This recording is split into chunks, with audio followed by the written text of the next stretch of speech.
महाराज जी मेरा एक क्वेश्चन था कर लो क्वेश्चन। कि जैसे सच बोल के जीना चाहिए कि झूठ बोल के जीना चाहिए? ये क्या था? और दूसरा प्रश्न ये है कि ईमानदारी से जीना चाहिए कि बेईमानी से जीना चाहिए? सच बोल के जीना चाहिए जी। अच्छा ये बताओ, झूठ बोलना सही है क्या? मेरे हिसाब से सही है। कैसे कैसे सही है बताओ? अब यदि मान आपके लीजिए- हिसाब से सही है तो फिर उससे सिद्ध करो, बताओ। मान लीजिए महाराज जी मैंने आज से 20 साल पहले एक हत्या की। एक हत्या की, अब मजिस्ट्रेट साहब के सामने सच बोल देता तो मुझे लंबा टांग देते। हाँ, फिर क्या किया आपने? मैंने पहले तो सच बोला घर वालों को छुड़वाने के लिए, फिर बाद में झूठ बोल ली। तो फिर आपको सच ज्यादा फायदा दे पाया कि झूठ ज्यादा फायदा दे पाया? मेरे को तो साहब झूठ ने ज़्यादा फायदा दिया, लेकिन मेहनत बहुत करना पड़ी। सच ने फायदा नहीं दिया। अब दुनिया को तो सच्चाई मालूम थी कि हाँ। इसने ही मारा है। हाँ, अब वो मेरे पिताजी ने अपने ऊपर ले ली, हाँ। तो उन्हें पड़ी सजा।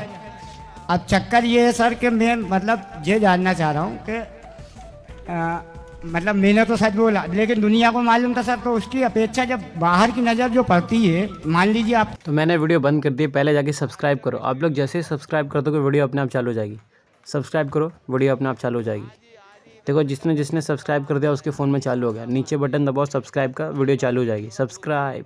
अपराधी हैं, अपराध किया है, लेकिन सत्यता पे अपराध हुआ। मान लीजिए आपकी कोई सहायता नहीं कर रहा, जैसे आप मानिए कि पुलिस एक सहायता के लिए बैठी हुई है। हाँ, और पुलिस के पास आपने आवेदन किया कि सर मुझे ये आदमी परेशान कर रहा है, और ऐसे में पुलिस आपकी सहायता ना करके, क्योंकि उनके पास पैसे वाले वो लोग थे और उनका थोड़ा सा समाज में रुतबा था, और उन्होंने मेरी सहायता नहीं की, और ऐसी अपेक्षा में वो मर गए। मतलब उनका पूरा मतलब परिवार से परिवार की लड़ाई हो गई, इसमें 6-7 घायल हो गए और एक मर गया। अब उसमें गलती मैं अपनी मानता नहीं। क्यों? क्योंकि साहब वो तो उनकी गलती थी, क्योंकि वो तो परिवार के चक्कर में दबाना चाह रहे थे, हमने दिए बत। तो आपने कैसे मारा फिर उनको? जी, आपने कैसे मारा उनको? अरे यार कितना ही मारा है। लाठी से मारा, पत्थर से मारा, तलवार से, काय से मारा? जी, किस से मारा? अरे सुनो तो भाई, सुनने तो दो। हाँ भाई सुनने दो। किस से मारा आपने? चाकू से मारा, पत्थर से मारा, लाठी से मारा, कैसे मारा? अरे अब उसमें सर हम भी कई लोग थे, मतलब लड़ाई झगड़े में चारों तरफ से हुई वो, तो अब उसमें अब ज़्यादा गहराई में नहीं जाना चाहता महाराज जी, लेकिन फिर भी मेरे कहने का मतलब ये है कि अगर पुलिस प्रशासन यदि पैसा लेके गलत कार्रवाई करेगा तो ऐसी अपेक्षा में संसार में कुछ भलाई तो दिख नहीं रही है, क्योंकि बुराई दिख रही है मुझे। सही है। देखो माना कि फिर आया हूँ महाराज जी। हाँ। तो ये भी पुलिस के कर्म कांडों से आया हूँ। कैसे कर्म कांड से? मतलब एक अधिकारी साहब की मैंने पेन पकड़ ली, उन्होंने मेरे खिलाफ गलत कार्रवाई करी। मतलब जैसे आप समझिए कि मतलब उसमें भी मेरी तरफ से ये सच्चाई थी कि मतलब मैंने उन्हें अपनी पूरी बात बताई जी, लेकिन कार्रवाई सर पैसे की अपेक्षा गलत होती है। थाने में पैसा चल रहा है और पैसे की अपेक्षा गलत कार्रवाई हो रही है। आप मान लीजिए इंसानियत सच्ची कि फिर पैसा सच्चा। कलयुग है ये, आप कलयुग है। पीछे आवाज आ रही है? आवाज आ रही है कि नहीं?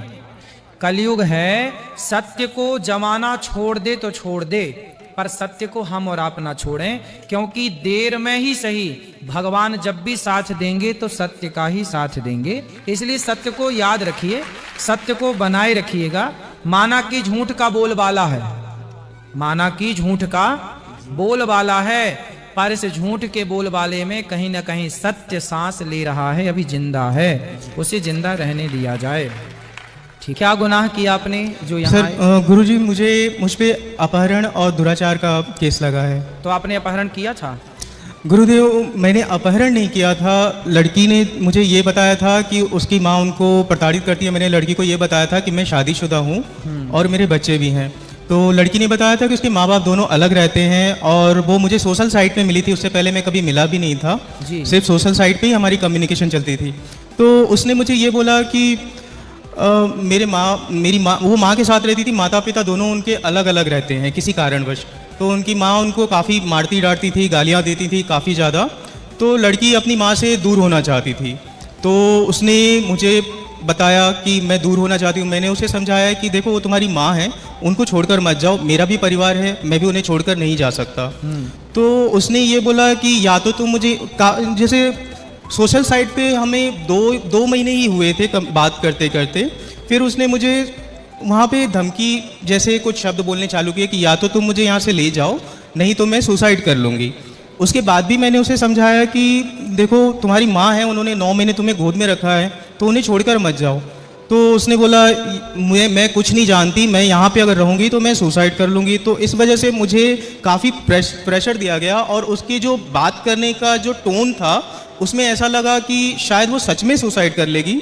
और उस समय गुरुदेव मुझे ज़्यादा धाराओं के बारे में नहीं पता था, लेकिन मुझे सिर्फ इतना डर लगा कि अगर वो कुछ करती है तो इसमें कहीं 302 या 307 के चक्कर में मैं न फंस जाऊं। लेकिन उस गलती को बचाने के लिए गुरुदेव मुझसे दूसरी गलती हो गई। मुझे पहली बार भोपाल आना पड़ा और यहाँ पे आने के बाद भी जब मैं बस स्टैंड पे आया तो वो पहली बार मैं उससे मिला, वहाँ भी मैंने उस लड़की से आप भोपाल में मिले?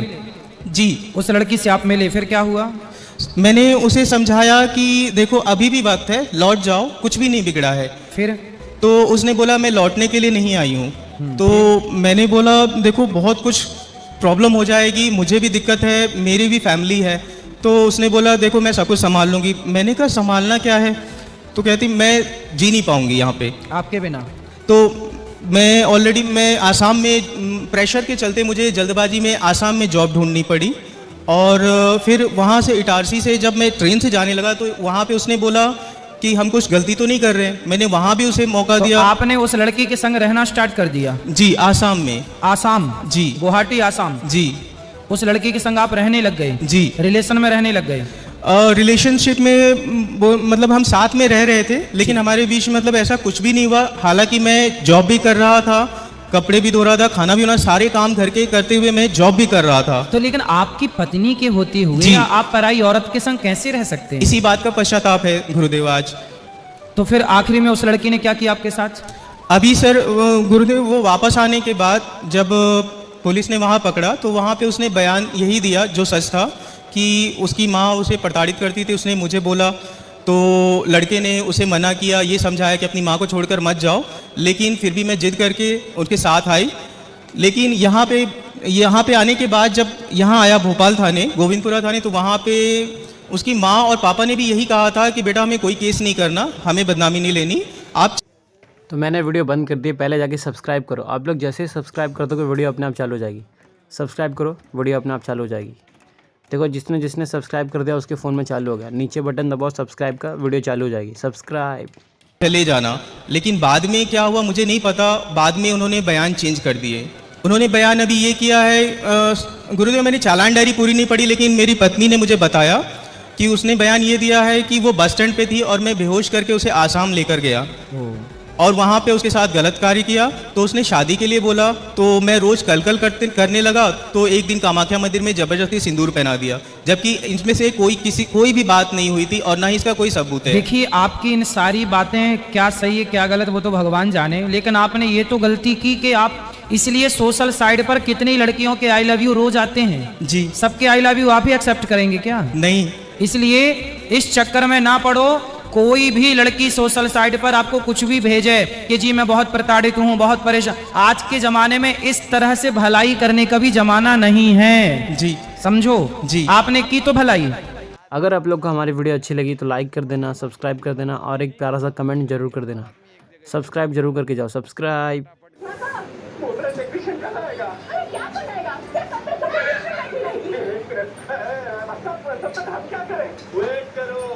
एएमसी के पेपर पे साफ साफ लिखा है कि संडे को हमारी छुट्टी होती है और हम काम नहीं करते। बस हेलो क्या लोग कितने बदतमीज होते हैं।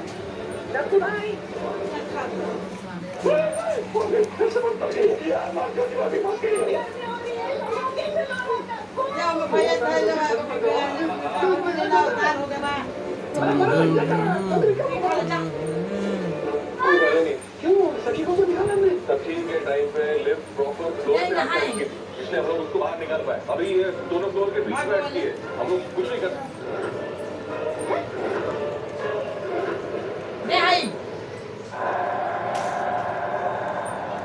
बेटा तुम बात को गलत दिशा में नहीं मुझे कुछ सीखना नहीं, मुझे कुछ सुनना तुम लोग नहीं चाहते ना कि मैं नहीं खाने वाली हूँ।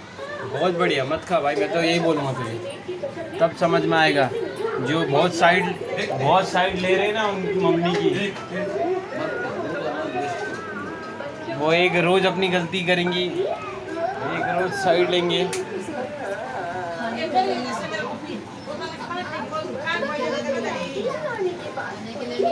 पैसा दे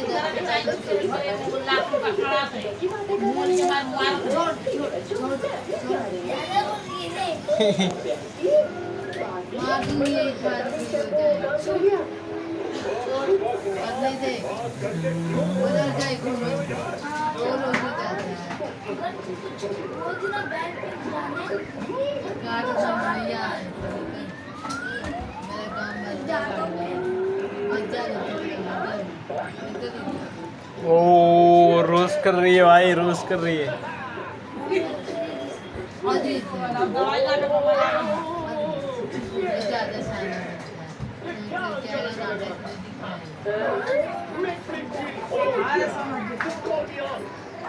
वही तो सर पे चढ़ा के रखी है, तभी तो।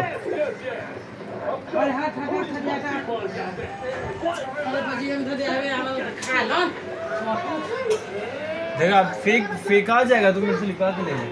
अब वो खाएंगे। अभी मम्मी का ना, अभी शिल्पी का नाम ले रही थी, अभी वो खाएंगे। जो दिमाग लगाती है ना अपना घाटी वाला। मैं सच ही बोलता हूँ भाई, तेरे को बस मेरी सच्ची बात बुरी लगती है। तू भी मत बोल।